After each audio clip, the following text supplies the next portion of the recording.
નમસ્કાર, સ્વાગત છે આપનું કચ્છ ઉદય ટીવી ન્યૂઝમાં। હું છું મોના ભાટિયા। સમાચારોની શરૂઆત કરતા પહેલા એક નજર કરીશું હેડલાઇન્સ પર। 13મીએ સીએમ રૂપાણી આવશે કચ્છની મુલાકાતે। કચ્છ રણોત્સવ ખુલ્લો મૂકી ટેન્ટ સિટીમાં કરશે રાત્રિ રોકાણ। 2 દિવસીય મુલાકાતમાં વેલ્સપન કંપનીના કાર્યક્રમમાં આપશે હાજરી। ભચાઉના વોંધ ગામે હડકાયા કૂતરાનો આતંક। 6 ખેત મજૂરોને કૂતરાએ ફાડી ખાતા ચકચાર। 3 ઈજાગ્રસ્તો સારવાર માટે ખસેડાયા ભુજ। શાળાઓમાં ફી ભરવા હવેથી કેશલેસ સુવિધા। જિલ્લા શિક્ષણાધિકારી દ્વારા જારી કરાયો પરિપત્ર। વાલીઓ પણ કેશલેસ પેમેન્ટમાં આપે સહકાર। માધાપર જૂનાવાસમાં જામશે ત્રિપાંખીયો જંગ। ભાજપ સાથે જનાતો ગરાવના 3 મહિલાઓએ કરી દાવેદારી। ચૂંટણીના ફોર્મ ભરવા માટે ઉમટ્યા ઉમેદવારો। નોટબંધી બાદ છેલ્લા 1 મહિનાથી સતત વ્યસ્ત એવા બેંક કર્મીઓને 3 દિવસનું મિની વેકેશન મળશે। છેલ્લા એક સમયથી માથું ઊંચકવાનો સમય નથી મળ્યો તેવા બેંક કર્મીઓને આવતીકાલે બીજો શનિવાર હોઈ બેંકોમાં રજા રહેશે। એ પછી રવિવાર રજા અને સોમવારે દેશભરમાં ઈદનો પર્વ હોવાથી રજા મળશે। તેથી તમામ બેંકો શનિવારથી લઈ સોમવાર સુધી બંધ રહેશે। આ કારણે બેંકોમાં જ્યાં 3 દિવસનું મિની વેકેશન આવશે તો બીજી તરફ જે બેંકો સાથે એટીએમ સંકળાયેલા છે તે એટીએમમાં પણ કેશ નાખવામાં નહીં આવે, જેના કારણે બેંકની સાથે એટીએમની બહાર પણ નો કેશ અથવા તો એટીએમ બંધ છે તેવા બોર્ડ જોવા મળશે। તેથી લોકોને ના છૂટકે કેશલેસ પેમેન્ટ કરવું પડશે। આ ઉપરાંત લોકો ચેકથી પણ કેશલેસ વ્યવહારો નહીં કરી શકે। નોટબંધી બાદ સૌથી લાંબી બેંક રજાઓ આવતા લોકો મૂંઝવણમાં મુકાયા છે। જોકે સરકારે કેશલેસ પેમેન્ટ કરવા માટેના જે પ્રયાસો આદર્યા છે તેમાં બેંક રજાઓ મદદરૂપ સાબિત થશે। બેંકો બંધ હોવાના કારણે લોકોને ના છૂટકે ઓનલાઈન પેમેન્ટ કરવું પડશે। મુખ્યમંત્રી તરીકે કાર્યભાર સંભાળ્યા બાદ કચ્છની બીજી વખત મુલાકાતે આવી રહેલા મુખ્યમંત્રી વિજયભાઈ રૂપાણી કચ્છ રણોત્સવને ખુલ્લો મૂકશે।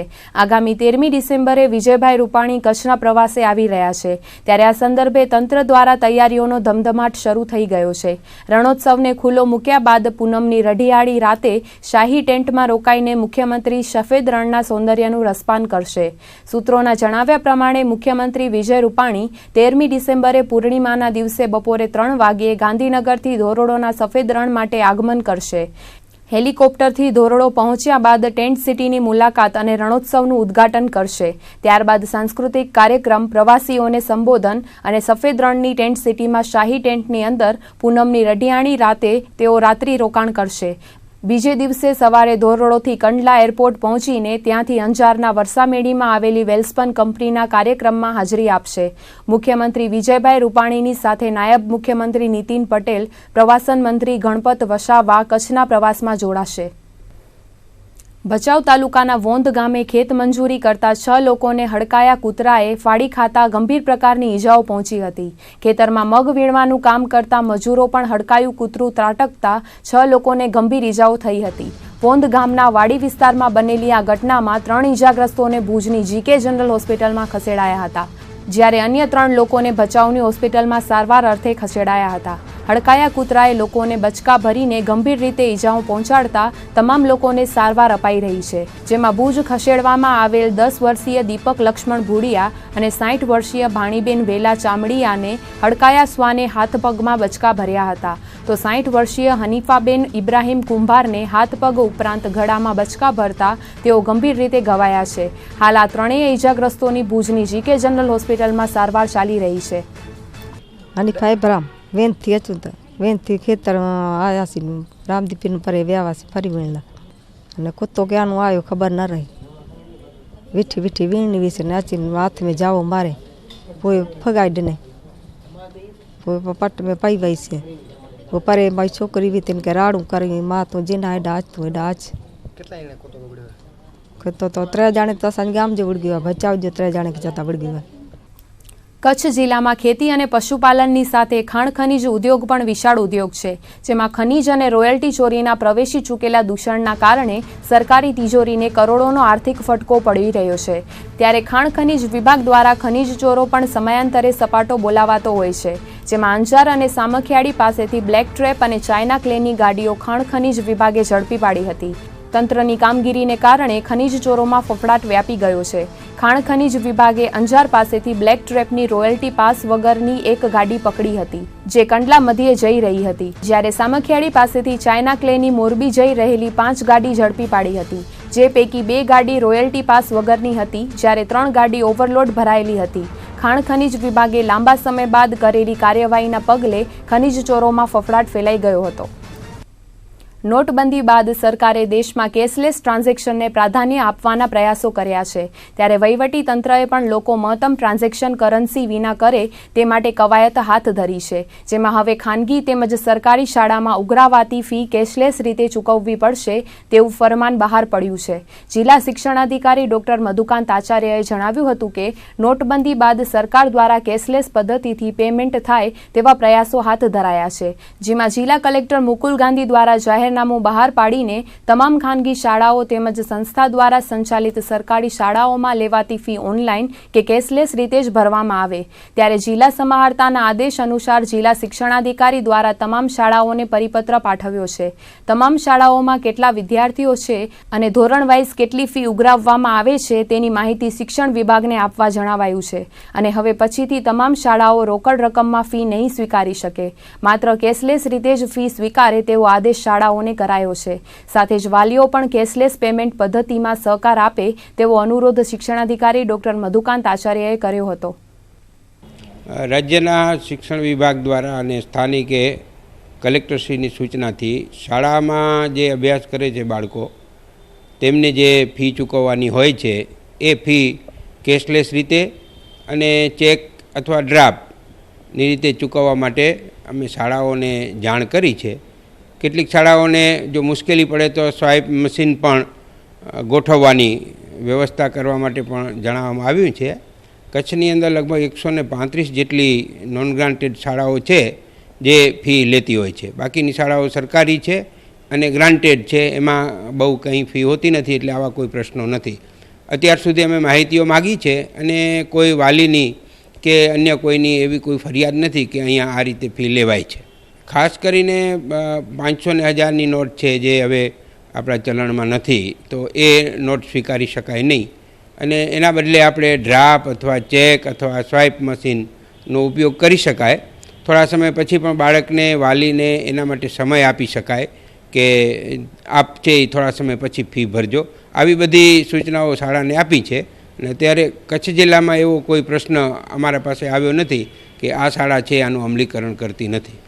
આ બાબતે કલેક્ટરશ્રીની સીધી કડક સૂચના હોય, આ બાબતે જો કોઈ શાળા ઉલ્લંઘન કરશે તો તેની સામે ઇન્ક્વાયરી કરાશે, તપાસ પણ કરાશે, અને વાલી જો અહીં આવશે તો એ શાળા ઉપર પગલાં લેવામાં આવશે. ધોરણ 10 અને 12 માટે મહત્વની એવી બોર્ડની પરીક્ષા આગામી 15મી માર્ચથી શરૂ થશે. ગુજરાત માધ્યમિક શિક્ષણ બોર્ડ દ્વારા બોર્ડની પરીક્ષાની તારીખ બહાર પાડવામાં આવતા પરીક્ષાર્થીઓની આતુરતાનો અંત આવ્યો છે. સાથે જ છાત્રો હાલ પરીક્ષાની પૂરજોશમાં તૈયારી કરી રહ્યા છે. કચ્છમાં ધોરણ 10 બોર્ડની પરીક્ષા 30,452 વિદ્યાર્થીઓ આપવાના છે, જ્યારે ધોરણ 12 વિજ્ઞાન પ્રવાહમાં 1,383 અને સામાન્ય પ્રવાહમાં 13,567 મળીને કુલ 14,950 છાત્રો પરીક્ષા આપશે. બોર્ડની મહત્વપૂર્ણ પરીક્ષાની તારીખ નક્કી થઈ જતા વિદ્યાર્થીઓ હવે થોડા ગંભીરપણે તૈયારી કરવામાં મગ્ન બનશે. તો કચ્છ જિલ્લો વિસ્તારની દ્રષ્ટિએ ખૂબ જ મોટો છે, ત્યારે જિલ્લાના શિક્ષણ તંત્રએ 2 અંતરિયાળ ગામોમાં બોર્ડ દ્વારા સેન્ટર ફાળવાય તેવી દરખાસ્ત કરી છે, જેમાં ભુજ તાલુકાના ઢોરી ગામે અને અબડાસાના મોથાળા ગામે બોર્ડનું સેન્ટર ફાળવવામાં આવે તેવી દરખાસ્ત કરવામાં આવી છે, જેથી દૂર દૂરથી પરીક્ષા આપવા આવતા છાત્રોને વધુ હાલાકી ભોગવવી ન પડે. ગુજરાત રાજ્યના શિક્ષણ વિભાગ દ્વારા ગુજરાત માધ્યમિક અને ઉચ્ચ માધ્યમિક શિક્ષણ બોર્ડ ધોરણ 10 અને 12ની જાહેર પરીક્ષા રાજ્ય ક્ષેત્રે લેતું હોય છે. જિલ્લા કક્ષાએ માન્ય કલેક્ટરશ્રી તેના અધ્યક્ષ છે.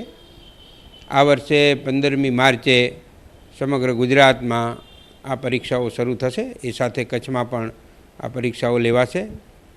અત્યાર સુધી એ અંગેના આવેદનપત્રો ભરવામાં આવ્યા છે.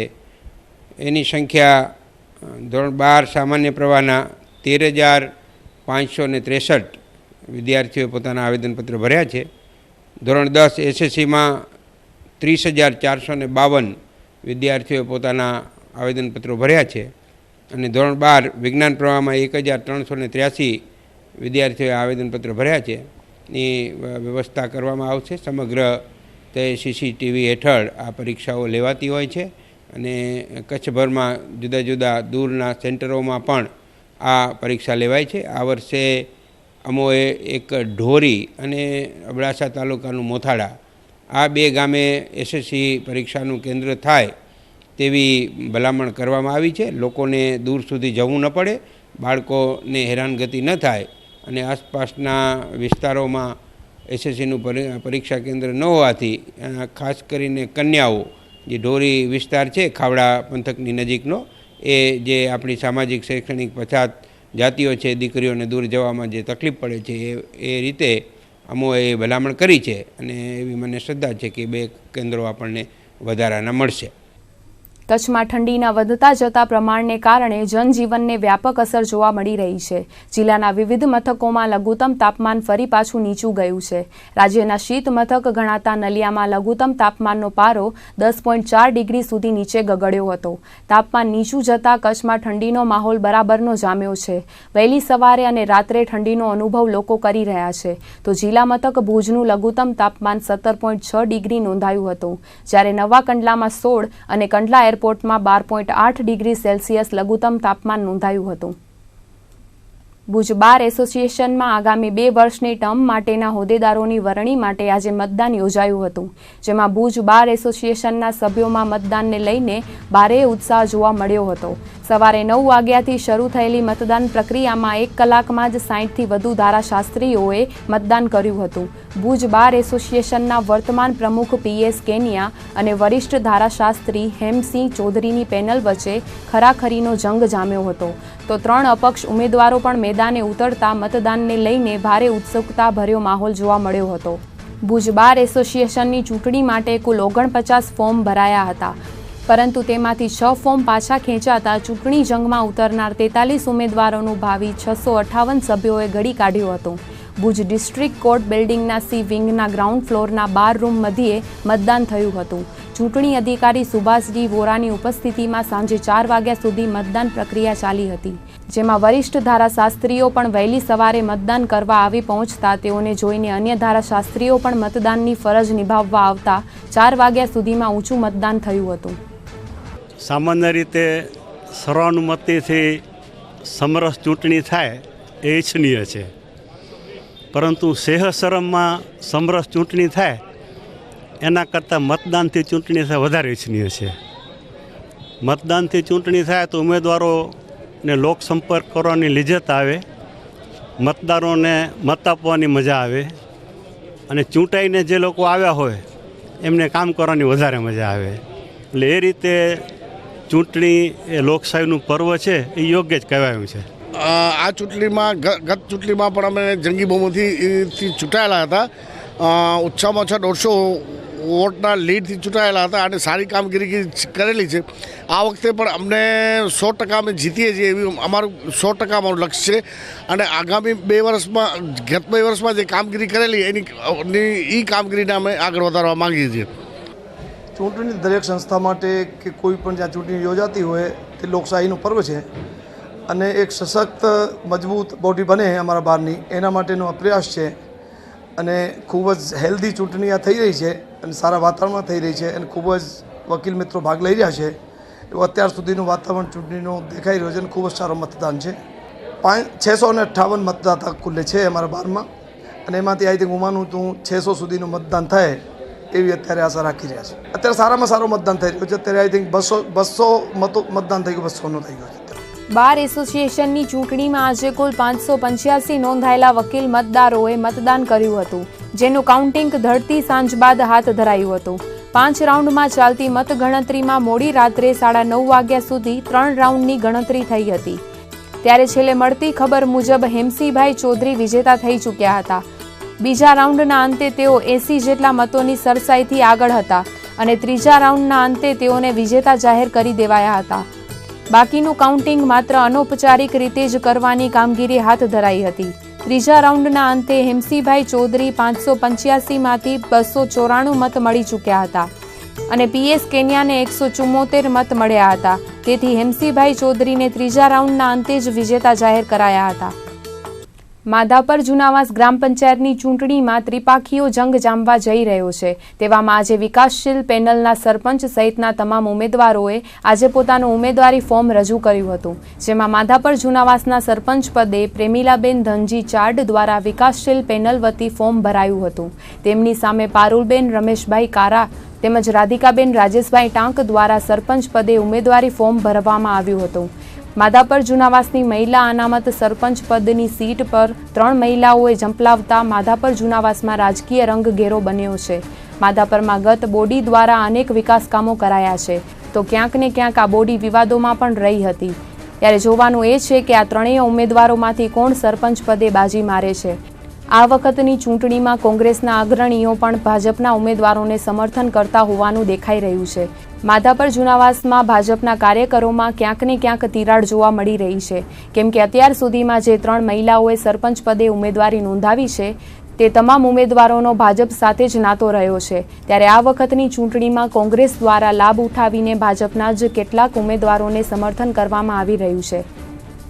મુન્દ્રા તાલુકામાં 21 ગ્રામ પંચાયતની સામાન્ય ચૂંટણી અને 1 ગ્રામ પંચાયતમાં સરપંચની પેટા ચૂંટણી આગામી 27મી ડિસેમ્બરના રોજ યોજાશે. ત્યારે આવતીકાલે ફોર્મ ભરવાની છેલ્લી તારીખ હોવાના કારણે આજે મુન્દ્રા મામલતદાર કચેરી અને તાલુકા પંચાયત કચેરીમાં ચૂંટણીના ફોર્મ ભરવા માટે ઉમેદવારો ઉમટી પડ્યા હતા. આજે સવારથી જ મુન્દ્રાની આ બંને સરકારી કચેરીઓમાં ગ્રામ્ય વિસ્તારના ઉમેદવારો પોતાના સમર્થકો સાથે મોટી સંખ્યામાં ફોર્મ ભરવા માટે આવી પહોંચ્યા હતા. હાલ વિકાસશીલ મુન્દ્રા શહેરમાં સરપંચની ફાઇટમાં ધર્મેન્દ્ર જેસર અને મુકેશ ગોર વચ્ચે સીધો મુકાબલો થશે. સમગ્ર કચ્છની સાથે મુન્દ્રા વિસ્તારમાં ચૂંટણીનો માહોલ ગરમાયો છે. મુન્દ્રા તાલુકાના ભુજપર જૂથ ગ્રામ પંચાયતમાં પણ ત્રિપાંખિયા જંગના એંધાણ વર્તાઈ રહ્યા છે. ત્યારે આજે ગ્રામ્ય વિસ્તારના લોકો મુન્દ્રા મામલતદાર કચેરીએ પહોંચીને પોતાના ઉમેદવારોને સમર્થન પૂરું પાડ્યું છે. ઉલ્લેખનીય છે કે મુન્દ્રા તાલુકામાં 22 ગ્રામ પંચાયતોની ચૂંટણી યોજાવાની છે. ત્યારે ગ્રામ્ય વિસ્તારોમાં પણ શિયાળાની સિઝનમાં પણ ચૂંટણીનો ગરમાવો જોવા મળી રહ્યો છે. તો આ તરફ આજે ફોર્મ ભરવાના સેકન્ડ લાસ્ટ દિવસે રાપર તાલુકાના ગામડાઓમાંથી ફોર્મ ભરવા માટે આવેલા ઉમેદવારોનો ધસારો જોવા મળ્યો હતો. રાપર તાલુકાની 53 ગ્રામ પંચાયતોની ચૂંટણી માટેના ઉમેદવારી ફોર્મ ભરવાની પ્રક્રિયા રાપર મામલતદાર કચેરી તેમજ તાલુકા પંચાયત કચેરી ખાતે ચાલી રહી છે. આવતીકાલે ઉમેદવારી પત્રક ભરવાનો આખરી દિવસ છે. ત્યારે આજે ઉમેદવારી પત્રક ભરવા માટે તાલુકાના અનેક ગામોમાંથી ઉમેદવારો પોતાના સમર્થકો સાથે ઉમટ્યા હતા. અત્યાર સુધી રાપર તાલુકામાં સરપંચ પદ માટે 35 જેટલા ફોર્મ તથા સભ્યો માટે 170થી વધારે ઉમેદવારી ફોર્મ ભરાયા હતા. આ માટે રાજકીય પક્ષોના આગેવાનો ચૂંટણી માટે ફોર્મ ભરતા ઉમેદવારોને માર્ગદર્શન પૂરું પાડી રહ્યા છે. ગ્રામ પંચાયતની ચૂંટણી માટે ફોર્મ ભરવાનો આજે સેકન્ડ લાસ્ટ દિવસ હતો. ત્યારે આજે કચ્છમાં સરપંચ તેમજ સભ્ય પદ માટે કુલ કેટલા ફોર્મ ભરાયા તેના પર કરીએ એક નજર.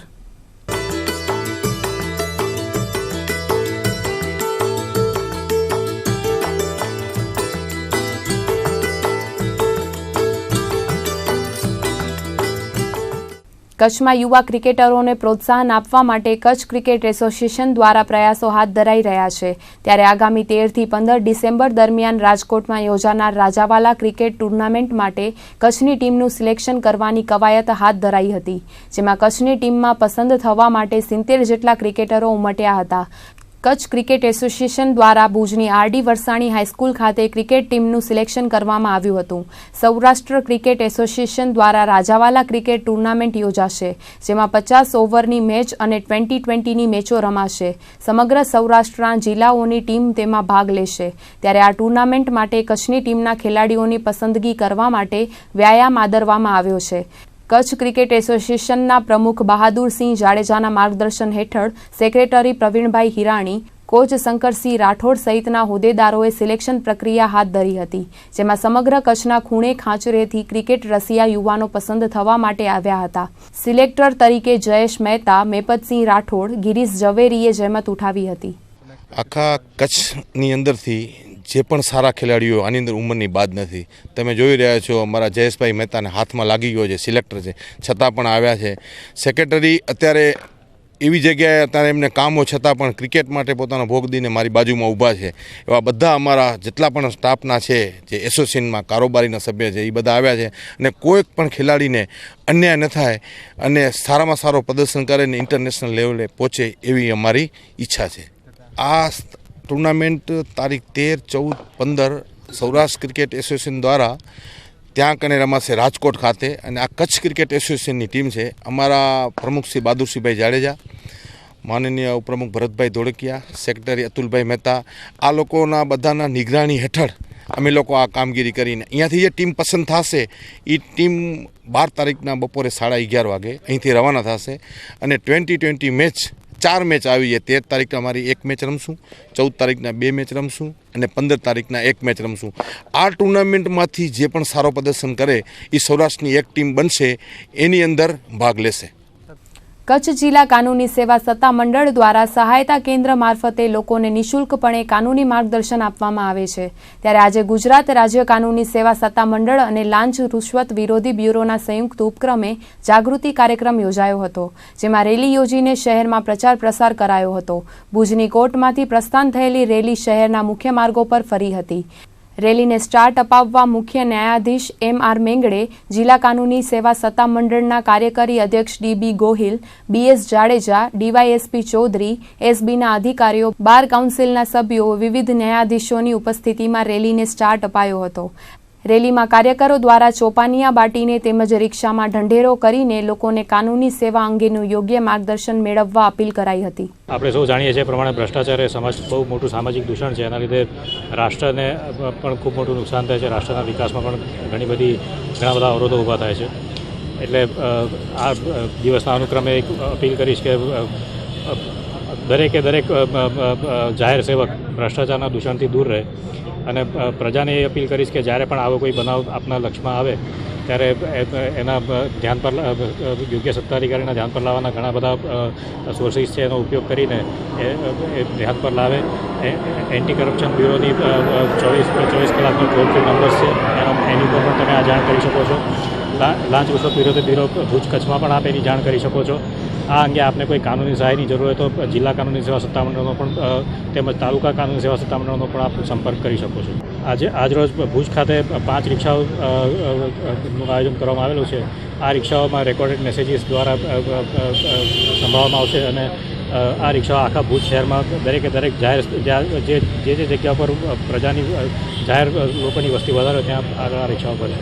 આજે ગુજરાત રાજ્ય કાનૂની સેવા સત્તા મંડળ દ્વારા લાંચ રૂશ્વત વિરોધી દિવસની ઉજવણી કરવામાં આવી રહી છે. આજે સવારથી જ પેરાલીગલ વોલેન્ટિયરો અને કાર્યકરો જુદા જુદા વિસ્તારોમાં ફરી રહ્યા છે અને લોકોને એક સમજ પૂરી પાડી રહ્યા છે કે લાંચ રૂશ્વત ક્યાં પણ લેવામાં આવે તો એ માટે આપણે જાગૃત થઈ એનો સામનો કરીએ, એની ફરિયાદ એના સત્તાવાળા સુધી પહોંચાડી અને એ લોકો કેમ પકડાય અને લાંચ બીજી વખત ન લે એના માટે અમારા પ્રયત્નો છે. ભુજ શહેરની શેરીઓમાં જઈ અને અમે આ પ્રચાર કરી રહ્યા છીએ. કોંગ્રેસના રાષ્ટ્રીય અધ્યક્ષા સોનિયા ગાંધીનો આજે 70મો જન્મદિવસ છે. ત્યારે કચ્છ જિલ્લા કોંગ્રેસ સમિતિ અને મહિલા કોંગ્રેસ દ્વારા મેડિકલ કેમ્પનું આયોજન કરવામાં આવ્યું હતું. કોંગ્રેસના રાષ્ટ્રીય પ્રમુખ સોનિયા ગાંધીના જન્મદિને કોંગ્રેસ કાર્યાલય ખાતે કેક કાપીને ઉજવણી કરવામાં આવી હતી.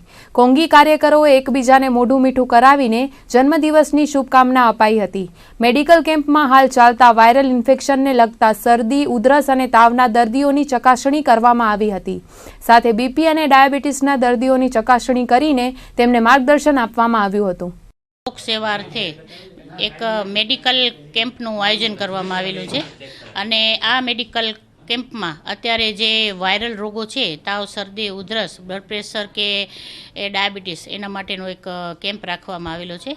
આજના દિવસે મહિલા કોંગ્રેસ દ્વારા અમે ઈશ્વરને એવી પ્રાર્થના કરીએ છીએ કે સોનિયા ગાંધી અને ઈશ્વર ખૂબ લાંબુ આયુષ્ય આપે, નિરોગી શરીર અને તંદુરસ્તી બક્ષે, તેમજ જે રીતે દેશની સેવા કરી રહ્યા છે એ જ રીતે દેશની સેવા કરી અને કોંગ્રેસ પક્ષને ખૂબ ને ખૂબ આગળ વધારે. બહુજન સમાજ પાર્ટી દ્વારા ગુજરાતમાં પરિવર્તન માટે યાત્રાનો પ્રારંભ કર્યો છે. પાટણથી શરૂ થયેલા રથયાત્રા આજે ભુજ ખાતે પહોંચી હતી. આગામી 2 દિવસ સુધી સમગ્ર કચ્છમાં રથયાત્રા ફરશે. બાબા સાહેબ આંબેડકરની વિચારધારાનું પ્રચાર પ્રસાર કરવામાં આવશે. સાથે ગુજરાત આગામી 2017માં યોજાનારી વિધાનસભાની ચૂંટણી માટે પ્રચાર પ્રસાર કરવામાં આવી રહ્યું છે. આ રથયાત્રામાં દલિત સમાજના આગેવાનો મોટી સંખ્યામાં જોડાયા હતા. આજે સવારે આ રથયાત્રા ભુજના વિવિધ વિસ્તારોમાં ફરીને પ્રચાર પ્રસાર કર્યો હતો. રક્તદાન એ મહાદાનમાં સૂત્ર સાર્થક કરવા માટે ભુજની HDFC બેંક દ્વારા રક્તદાન કેમ્પનું આયોજન કરાયું હતું. દર વર્ષે ડિસેમ્બર માસમાં બેંકની વિવિધ શાખાઓ દ્વારા રક્તદાન કેમ્પનું આયોજન કરાય છે. ત્યારે ભુજના જુબેલી સર્કલ પાસે આવેલી મુખ્ય શાખા ખાતે 10મા બ્લડ ડોનેશન કેમ્પનું આયોજન થયું હતું. પશ્ચિમ કચ્છ ડીવાયએસપી ચૌધરી અને બેંક મેનેજર વૈભવ પટેલ દ્વારા રક્તદાન કેમ્પ ખુલ્લો મુકાયો હતો. બેંક દ્વારા યોજાયેલા રક્તદાન કેમ્પમાં 50 જેટલા રક્તદાતાઓએ રક્તદાન કરીને પોતાની અમૂલ્ય ફરજ અદા કરી હતી. બેંક દ્વારા અગાઉ નખત્રાણા, મુન્દ્રા અને ગઈકાલે માંડવીમાં રક્તદાન કેમ્પ યોજાયો હતો, જ્યારે આજે ભુજ અને ગાંધીધામમાં આયોજન થયું હતું. આ બ્લડ ડોનેશન કેમ્પમાં સિનિયર સિટીઝન એવા જયંતિભાઈ પારેખે 124મી વખત રક્તદાન કરીને લોકોને વધુને વધુ રક્તદાન કરવાની શીખ આપી હતી. તેમણે કહ્યું હતું કે રક્તદાનથી જરૂરિયાતમંદ લોકોનો જીવ બચી શકે છે, તેમજ આપનું પોતાનું સ્વાસ્થ્ય પણ સારું રહે છે. ત્યારે બેંક દ્વારા યોજાયેલા રક્તદાન કેમ્પમાં બહોળી સંખ્યામાં રક્તદાતાઓએ લોહી આપ્યું હતું. HDFC બેંકમાં છેલ્લા 10 વર્ષથી બ્લડ ડોનેશનનું કેમ્પ કરવામાં આવે છે. આપણે આખા દેશમાં બધા વિવિધ બ્રાન્ચીસમાં આપણે બ્લડ ડોનેશનનું કેમ્પ કરીએ છીએ. આપણી 4500થી વધારે બ્રાન્ચીસ છે, જેમાં મેક્સિમમ જેટલી જગ્યા થઈ શકે એટલે આપણે બ્લડ ડોનેશનનું કેમ્પ કરીએ છીએ. અને એ કેમ્પમાંથી જે બ્લડ એકત્રિત થાય છે એ આપણે બ્લડ બેંકને આપીએ છીએ, જે જરૂરિયાતમંદ લોકોને ઉપયોગમાં આવી શકે. આપણે એવી પ્લાનિંગ છે કે અહીંયા જેટલું મેક્સિમમ થઈ શકે એટલું થઈ શકે આપણે કરીએ ડોનેટ. કેમ કે આ કેવું છે, ટાર્ગેટ બેઝ કાંઈ નથી હોતું, આપણે સેવાની હેતુથી કરીએ છીએ, તો જેટલું વધારે થઈ શકે એવું આપણે ઈચ્છીએ છીએ, જે વધારે ડોનર્સ આવી શકે ને આપણે. ભુજ ખાતે 4 દિવસ વાઇલ્ડ લાઇફ કોન્ફરન્સનું આયોજન કરવામાં આવ્યું છે. એન્વાયરમેન્ટ ડેવલપમેન્ટ ટ્રસ્ટ દ્વારા આયોજિત આ કોન્ફરન્સમાં 8 રાજ્યોના 40 ડેલિગેટ્સ ભાગ લઈ રહ્યા છે. 8મી ડિસેમ્બરના રોજ ભુજ ખાતે આ કોન્ફરન્સનું ઉદ્ઘાટન કરવામાં આવ્યું હતું. છેલ્લા થોડાક વર્ષોથી કચ્છનું ટુરિઝમ ક્ષેત્રે વિકાસ થઈ રહ્યો છે, ત્યારે કચ્છનું ઇકો ટુરિઝમને વેગવાન બનાવવા માટે આ કોન્ફરન્સનું આયોજન કરાયું છે. સાથે જ 2 દિવસ ફિલ્ડ ટ્રીપ યોજાશે, જેમાં ગુજરાત બહારથી આવેલા 40 જેટલા ડેલિગેટ્સ છારી ઢંઢ અને ચાવડા રખાલની મુલાકાત લેશે. ઉપરાંત કચ્છના પર્યાવરણ અને ગોરાડના સંરક્ષણ અંગે વિસ્તૃત ચર્ચા વિચારણાઓ કરવામાં આવશે. તાજેતરમાં ગોરાડની થયેલી વસ્તી ગણતરીમાં કચ્છમાંથી ગોરાડી સંખ્યા ઘટી રહી હોવાનું બહાર આવ્યું છે, ત્યારે વાઇલ્ડ લાઇફ કોન્ફરન્સમાં આ અંગે પણ ચર્ચાઓ કરવામાં આવશે. EDT એટલે કે એન્વાયરમેન્ટ ડેવલપમેન્ટ ટ્રસ્ટ સંસ્થા એ 2.5 વર્ષથી કચ્છમાં પર્યાવરણ અને વાઇલ્ડ લાઇફ જગત માટે કામ કરી રહી છે. આ એક નેશનલ લેવલનું, ભારત લેવલનું એક મોટું આયોજન છે. આ ફર્સ્ટ ટાઈમ હું માનીશ ત્યાર સુધી ગુજરાતમાં વાઇલ્ડ લાઇફ અને ઇકો ટુરિઝમના ડેવલપમેન્ટ માટે આવી મોટી કોન્ફરન્સ થઈ રહી છે, જે કચ્છ માટે થઈ રહી છે. કચ્છમાં 40 જેટલા ડેલિગેટો અને 8 રાજ્યમાંથી આવ્યા છે, એ આપણે સૌભાગ્યની વાત છે. આવનારા દિવસોમાં પણ EDT દ્વારા પર્યાવરણને બચાવવા માટે અને વાઇલ્ડ લાઇફ જગત માટે અને ઇકો ટુરિઝમના વિકાસ માટે ઘણા બધા આગામી આયોજનો કરવામાં આવશે. ભુજના જીમખાના ખાતે open Kutch Saurashtra lawn tennis સ્પર્ધાનો પ્રારંભ થયો છે, જેમાં લોન ટેનિસ ટુર્નામેન્ટમાં ખેલાડીઓ ભાગ લઈ રહ્યા છે. કચ્છમાં પ્રથમ વખત open Kutch Saurashtra lawn tennis tournament યોજાઈ રહી છે. આજે આ ટુર્નામેન્ટનું વિધિવત ઉદ્ઘાટન કરવામાં આવ્યું હતું. આજે બોયઝ કેટેગરીમાં અંડર 14 અને અંડર 18 એજ ગ્રુપની સ્પર્ધા યોજાઈ હતી, જ્યારે આવતીકાલે મિક્સ ડબલ અને વુમેન્સ કેટેગરીની સ્પર્ધા યોજાશે.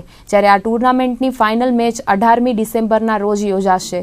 ખેલાડીઓ લોન ટેનિસ સ્પર્ધા ક્ષેત્રે રસ દાખવે અને રાજ્ય અને નેશનલ લેવલની લોન ટેનિસ સ્પર્ધામાં ભાગ લે તેવા હેતુ સાથે ભુજના જીમખાના ખાતે આયોજન કરવામાં આવ્યું છે. ભુજ જીમખાના દ્વારા આ વખતે સતત ચોથા વર્ષે open Kutch Saurashtra lawn tennis ટુર્નામેન્ટનું આયોજન કરવામાં આવ્યું છે, જેનું આજે BSFના DIG શ્રી I.K. મહેતા સાહેબ ઉદ્ઘાટન કરશે. આજની સ્પર્ધા આ શુક્ર શનિ રવિ 10, 11, 12ના આપણા જુનિયરની સ્પર્ધાનું અમે આયોજન કરેલું છે, અને આવતા શુક્ર શનિ રવિના કચ્છ સૌરાષ્ટ્રની મેન્સ ઓપનની સ્પર્ધાનું આયોજન કરેલું છે. આ સ્પર્ધામાં અમને રેકોર્ડ એન્ટ્રીઓ મળી છે. કુલ મળીને 220 એન્ટ્રીઓ અમને મળી છે, અને ભુજ જીમખાના દ્વારા દર વર્ષે આ આયોજન સફળતાપૂર્વક કરવામાં આવે છે.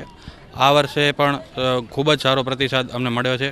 આ વર્ષે અમે અહીંયા 2 નવા સિન્થેટિક ટેનિસ કોર્ટનું નિર્માણ કરેલું છે, જે આંતરરાષ્ટ્રીય કક્ષાના કોર્ટ છે અમારી પાસે. અને હમણાં જ તાજેતરમાં રાજ્ય કક્ષાની ખેલ મહાકુંભ સ્પર્ધા યોજાઈ હતી જામનગર ખાતે. એમાં અમારા tennis secretary Shri Jaydeepbhai Patel double gold medal, અને એમના વાઇફે મિક્સ ડબલ્સમાં ચેમ્પિયનશિપ મેળવી છે. અને જયદીપ પટેલ અને મેહુલ સોમૈયા, જે અમારા ટેનિસ પ્લેયર છે, ખૂબ જ ઉમદા ટેનિસ પ્લેયર છે, એમણે પણ રાજ્ય કક્ષાએ ચેમ્પિયનશિપ મેળવીને ડબલ ગોલ્ડ મેડલ જીતીને કચ્છ જિલ્લાને ગૌરવ અપાવ્યું છે. તો આ હતા આજના કચ્છ ઉદય TV ન્યૂઝ. ફરીથી મળીશું આવતીકાલે. ત્યાર સુધી અમને રજા આપશો. નમસ્કાર.